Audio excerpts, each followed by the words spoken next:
वो आप देख रहे होंगे, एक पीला पर्चा सतलोक आश्रम मैनेजमेंट हरियाणा की तरफ से आज 13 जून 2021 को संगत में आया है, 2 पेज का। बहुत सारी बातें उसमें लिखी हैं। वैसे तो परमेश्वर कबीर बंदी छोड़ जी की प्रिय सर्व संगत को दास का दोनों हाथों से शुभ आशीर्वाद। अब बताइए साहब, दोनों हाथों से शुभ आशीर्वाद। आज तक गुरुजी ने कभी, जब से दास 2013 से जुड़ा है, और परमेश्वर ने कभी भी किसी अपने सत्संग में ये कहा हो कि भाई आप सभी भक्तों को मेरा दोनों हाथों से शुभ आशीर्वाद, क्या परमेश्वर का एक हाथ काफी नहीं है? क्या परमेश्वर दोनों हाथों से देंगे तो ही ज्यादा पावर काम करेगी? तो पुण्यात्मा, ये लिखने वाला कौन है? ये क्यों ज्ञान विरुद्ध इस तरह की बातें लिख रहे हैं? संगत को बरगलाने के लिए, संगत को भावुक करने के लिए, संगत को भ्रमित करने के लिए कि दोनों हाथों से आशीर्वाद। अब दोनों हाथों से कोई ज्यादा आशीर्वाद हो जाएगा क्या पुण्यात्माओं? परमेश्वर कबीर जी का आप सबकी भावना श्रद्धा अपने चरणों में सुदृढ़ करे। आप स्मरण सेवा दान करके काल लोक नरक में स्थान दुखालय से निकलकर अपने पिताजी के घर चले जाओ, सदा सुखी रहो। बहुत सारी ऐसी बातें लिखी हैं जो गुरुजी अक्सर अपने सत्संगों में बोलते रहते हैं। मेन जो मुद्दा है वो दूसरा पेज है, और दूसरे पेज पे नीचे लिखा हुआ है कि सर्व संगत से निवेदन है कि दिल खोलकर दान करो। आहा, बिल्कुल, दिल खोलकर दान करो, खूब रमेगा जंग जब मिल बैठेंगे मैं आप और सतलोक आश्रम मैनेजमेंट हरियाणा। सर्व संगत से निवेदन है कि दिल खोलकर दान करो, जैसा हो सके करो। लो प्लास्टिक, बर्तन, भांडे, कांच, टूटा फूटा, बच्चों की किताबें, पेंसिल, कुछ भी बेच बाच के इनको दो। इसका मतलब यह है कि जैसा कर सको वैसा करो। यही हुआ। अगर पैसे का दान चाहिए जब तो बोल देते भैया पैसा दो, अब कहते हैं जो कर सको सो करो, जो कर सको सो करो, यानी कुछ भी बेच के दो। सर्व संगत से निवेदन है दिल खोलकर दान करो, जैसा हो सके करो। दान को उस स्थान पर करना है जहां पर आपको निर्देश दिया जाए। तो देखो, हमें तो गुरुदेव ने जो सत्संग किए हैं 27 वर्षों से, और सन 2014 बरवाला कांड से पहले यही आदेश दिया था गुरुदेव ने कि गुरु बिन माला फेरते, गुरु बिन देते दान, गुरु बिन दोनों बेकार है, चाहे पूछो वेद पुराण। तो हमें तो गुरु जी ने दान देने से किसी भी सतलोक आश्रम मैनेजमेंट हरियाणा को मना किया है। गुरु ने केवल अपने को ही दान देने के लिए कहा है, और कहा है कि गुरु बिन दान पुण्य जो कर ही मिथ्या होई कबू न फली। तो हम तो अपने गुरु के आदेश पे चलेंगे भाई, हम इस आदेश पे नहीं चलेंगे। उस स्थान पे दान करो जहां आपको निर्देश दिया जाए। यदि लॉकडाउन के कारण निश्चित स्थान पर नहीं जा सको, निश्चित स्थान कौन से? इनके फर्जी आश्रम दिल्ली, मुंडका, सिंहपुरा, भिवानी, जिंद, या जितने भी ये जो फर्जी नामदान केंद्र इन्होंने गुरुजी की आड़ में खोल रखे हैं जगह जगह धर्म को धंधा बनाते हुए, ये हैं इनके निश्चित स्थान। तो कह रहे हैं यदि लॉकडाउन के कारण निश्चित स्थान पर नहीं जा सको तो दान लिखवा दो, दान लिखवा दो। यानी इन्होंने सत्सेवकों की कॉपी करना शुरू कर दिया। जैसे परमेश्वर हम सत्सेवकों को निमित्त बनवा के ये कह रहे हैं कि भैया पैसा अपने पास रखो, जब गुरुजी आए तो देना है, लेकिन आप अपनी एंट्री करवा दो, रजिस्टर में लिखवा दो आप जी अपनी सेवा को। तो वही सेम पैटर्न इन्होंने अपना लिया हमारी कॉपी करके कि अगर लॉकडाउन में कहीं आ जा नहीं पा रहे हो तो लिखवा तो दो, कम से कम हमें ये शांति तो मिल जाए, हमारे मन को थोड़ा तसल्ली तो मिल जाए कि हाँ संगत के पास चूसने के लिए थोड़ा बहुत कुछ और माल मटेरियल बचा हुआ है। यदि लॉकडाउन के कारण निश्चित स्थान पर नहीं जा सको तो दान लिखवा दो, जैसे ही सामान्य स्थिति हो तो जमा करवा दो। तो फिर नीचे लिखा है सिंहपुरा आश्रम रोहतक में 22, 23 और 24 जून 2021 को संत गरीबदास जी महाराज जी की अमृतवाणी का 3 दिन का अखंड पाठ चलेगा। किसी भी भक्तात्मा को रोहतक सिंहपुरा आश्रम में पाठ के समय नहीं आना है। क्यों नहीं आना भाई? अरे जब पाठ चल रहा है परमात्मा। पुण्यात्मा, एक सेकंड, थोड़ा बीच में फोन आ गए दास, थोड़ा इसको साइलेंट करना होगा, कोई बात नहीं। सिंहपुरा आश्रम रोहतक में 22, 23, 24 जून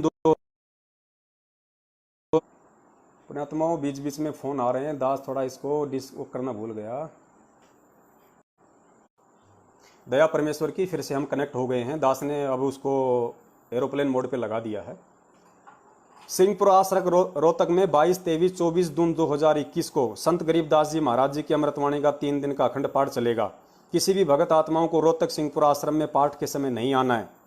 ये क्यों नहीं आना है भाई? आज से पहले भी तो आप लोग पाठ कर रहे थे, मुंडका में, सिंहपुरा में, रोहतक में आपने 100, 150 दिन का पाठ किया था। उस समय क्यों संगत को बुला रहे थे आप? बसें भर भर के कोऑर्डिनेटरों को आदेश दिए गए थे कि ज्यादा से ज्यादा संगत को लाओ, क्योंकि नया नया इन्होंने ड्रामा शुरू किया था तो संगत अच्छा खासा दान देगी।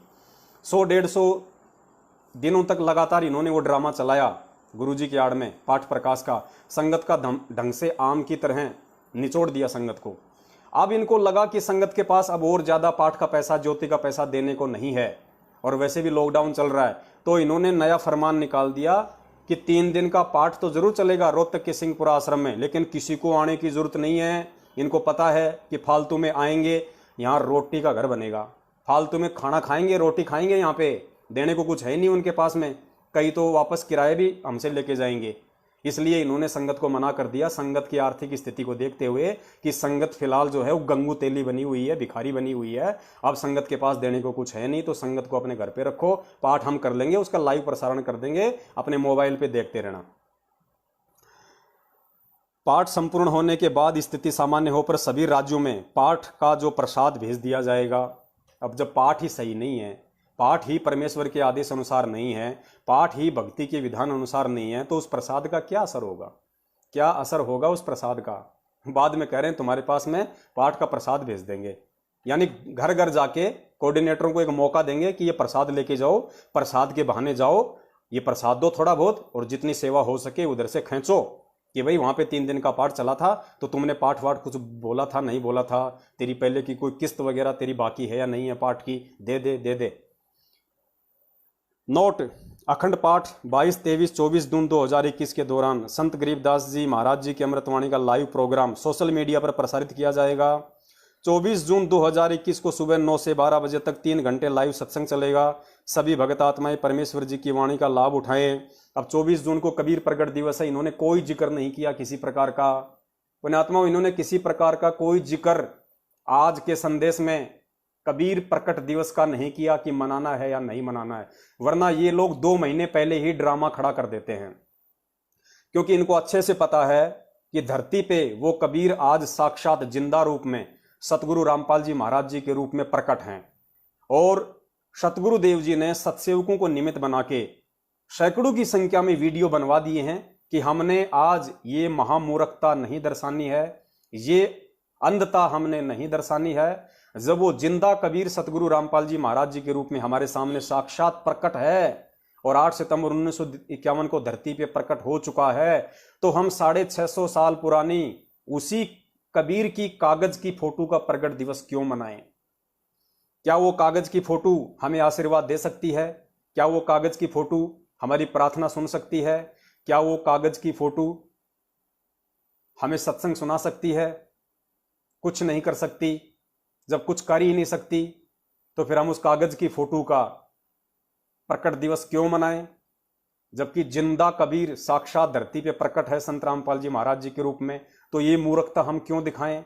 तो परमेश्वर के बच्चों ने सैकड़ों की संख्या में वीडियो बना के सत्सेवकों ने सोशल मीडिया पे सैकड़ों की संख्या में शंका समाधान नाम से चैनल बना के यूट्यूब पे, फेसबुक पे भर दिया है, हर जगह सभी को सचेत कर दिया, ज्यादातर संगत को। तो अब इन लोगों को लेने के देने पड़ रहे हैं कि अब क्या करें। आदेश देंगे तो भी संगत मनाएगी नहीं, ज्यादातर लोग तो नहीं मनाएंगे, जो समझदार भगत है वो तो नहीं मनाएंगे, तो कोई फायदा भी नहीं है मनाने का। तो अब इनको शर्म आने लगी है, तो अब ये कबीर प्रकट दिवस मनाने का सार्वजनिक तौर पे आदेश नहीं दे रहे हैं।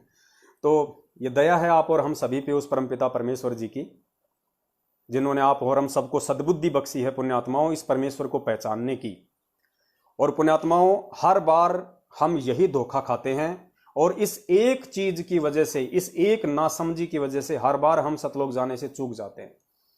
गुरुजी ने बताया कि भक्ति तुम आज नहीं कर सकते जैसी तुम 650 साल पहले करते थे, मर्यादा तुम आज नहीं निभा सकते जो 650 साल पहले निभा सकते थे। अपने गुरु के प्रति समर्पण भाव, श्रद्धा, लगन, विश्वास तुम्हारा आज नहीं हो सकता जितना 650 साल पहले था। लेकिन उस समय सिर्फ एक चीज से तुम मार खा गए, सिर्फ एक पॉइंट पे मार खा गए, और वो पॉइंट था कि उस समय वो परमेश्वर जब सतगुरु रूप में धरती पे आया हुआ था तो तुमने उसको सतगुरु नहीं माना, तुमने उसको परमेश्वर नहीं माना, ना सतगुरु माना, ना तुमने उनको परमेश्वर माना, तुम उनको एक आम संत मान के रह गए। और ये भक्ति मार्ग का विधान है कि गुरु मानुष कर जानते ते नर कहिए अंध, ओवें दुखी संसार में आ गए यम के फंद। गुरु को जब तक हम परमेश्वर नहीं मानेंगे तब तक हम इस काल लोक से चाहे कितने ही डिवोटी क्यों ना हो जाएं गुरु जी के प्रति, हम सतलोक नहीं जा सकते। क्योंकि सतगुरु साहिब एक शरीरा और सतगुरु बिना न लागे तीरा। परमेश्वर ने कितना समझा दिया हमें, हर तरीके से परमेश्वर ने हमें समझाने की कोशिश की है ताकि ये आत्माएं मुझे परमेश्वर के रूप में देखना शुरू कर दें। जब तक हम गुरु को खाली गुरु के रूप में देखेंगे हमारी बात नहीं बनेगी। क्योंकि परमेश्वर कहते हैं गुरु गोविंद दो नहीं भाई, और जो दो समझेगा वो दोजक में जाई, वो नरक में जाएगा, जो अपने गुरु को और परमात्मा दोनों को अलग अलग समझेगा। तो पुण्यात्माओं, हमने बहुत सोच समझ के, ये बड़ी मुश्किल से आप और हमारा दाव लगा है इस कलयुग की पिछली पीढ़ी में, तो बहुत सोच समझ के हमने चलना होगा, नहीं तो मार खा जाएंगे।